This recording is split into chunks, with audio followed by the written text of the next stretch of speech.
Next item, we had as you all probably are aware, on December 5th in the afternoon, late afternoon, we all incurred a email anomaly, which, and different people experienced it in different ways. Some people saw a total outage. Others saw they could transmit email, but they couldn't receive email. Some others saw that they were receiving their email in kind of groups. They'd get a block of them and then not get any for a while. And we've done a pretty detailed analysis of it. I know, my heart goes out to Alan, who spent the majority of December 5th and 6th in a tunnel somewhere, digging through the server. To kind of put it in layman's terms, the event actually consisted of two things that occurred almost simultaneously. On December 5th, one individual who was a county employee sent out a huge email consisting of about a file of about 2 gig in size. It was a movie of a senior event, I guess. And then he followed it immediately thereafter to the same recipient, about a half a gig file. And over the course of the next day or two, he sent it multiple times. He continued to send it. So evidently the person either said they didn't get it, and so he said, well, I'll send it again. Well, that in itself wasn't the huge thing. The second event that occurred shortly thereafter is on December 6th in the early afternoon.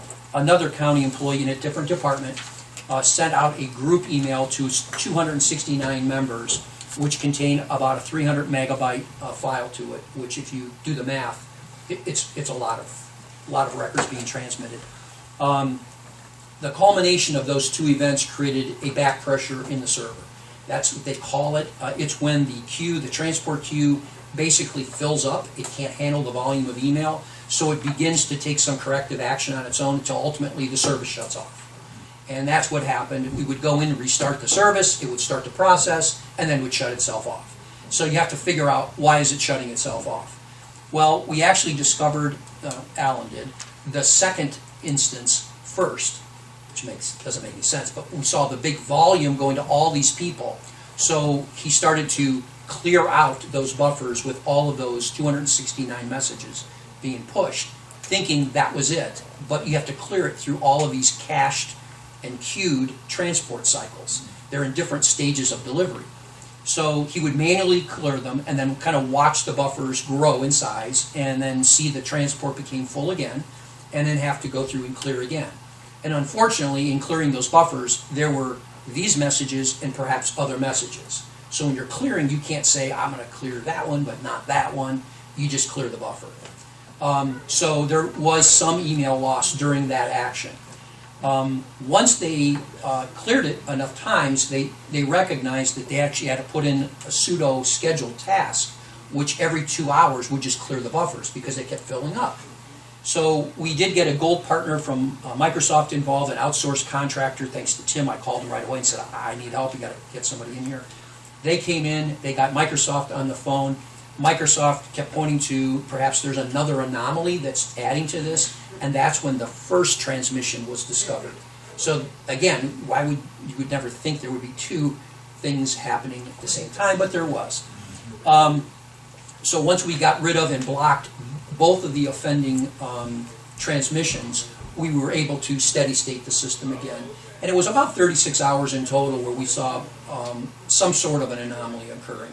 After the 36 hours, I think everyone went back to normal, getting all their junk email, which you probably wanted it to go back the other way. The conclusions that we drew, and I provided this in written form because I just think when you have a significant anomaly, you should report it in some manner that everyone understands, that everyone's on the same page.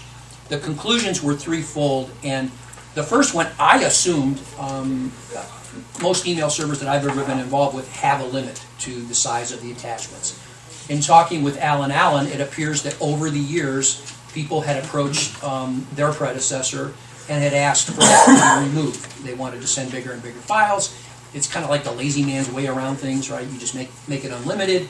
That was done. There was no reason for us to go and interrogate it because we never had this anomaly before.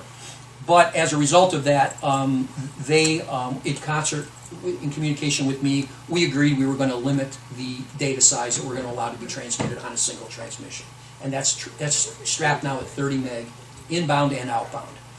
Now, that being said, we recognize that there's people that may have to send bigger files. And so what we're going to do is create a form that those individuals will sign off saying they understand what not to do and what to do with email. And I think that's just good precautionary methodology. When they sign off on it, we will increase their size, or hopefully not make them unlimited, but give them enough that they can do their jobs, and we'll move down the road in that manner. I think that's probably the safest bet. So if, just hypothetically, somebody wants to send an email and it is too big, what'll happen now? It'll just... It won't let you send it. It'll say file size restricted. Okay. If you try to receive it, we kick it back. Okay. Yeah. The second thing is, we are looking at, and this is a little more difficult, limiting the size of group messaging, how many you could put in a group message, because you could really have a pretty small, I mean, you put a 30 meg file and you do 900 people in a group message, that's a lot of data. And it's hitting the system at the same time, and that's really the problem. You need staggered approaches. So if you break up your group messages into multiple transmissions, you let the system kind of recover before it sends another transaction, and it kind of spreads it out, spreads the load out. It makes sense once you get it and hear it. So you're saying also limit the number of people, and because sometimes I'll send something to the association. Right. And I usually send something to the secretary, but I'm on the education committee, and once in a while I have a large file. Most of the time, they just don't receive it. Right. I find out the clerks will say, I didn't get anything. So I've tried to break it up, but, so you're saying limit to the number of people and to the size of The file. the file that you send. Yeah, the total, I mean, if you're putting like 10 attachments, break them up, and that's kind of how you got this meeting. You got them in multiple, and it's a pain in the neck, there's no question about it. Sure. But it does protect the system. The other approach is, a lot of email programs will caution you and say, you may want to find a different method of transmission. FTP it, put it on a site somewhere, do a cloud-based type of thing. And that's where the cloud, I think, would be real useful, to be able to post this and everybody pull it down when they want it, rather than you emailing it to everybody. It's Or just like a link to it, right? Exactly. Yeah. Like this movie, for example, the 2 gigabyte was a movie. That would have been something be great for YouTube. I mean, it was just a senior movie, right? Put it on YouTube and let people stream it, because that's controlled. Versus sending 2 gig of data for somebody to start then running, or they say, hey, I'm going to send it over here because he wants to see it. Forwarding an email is a one-step function, and yet you forward all that problem with it. Yeah. So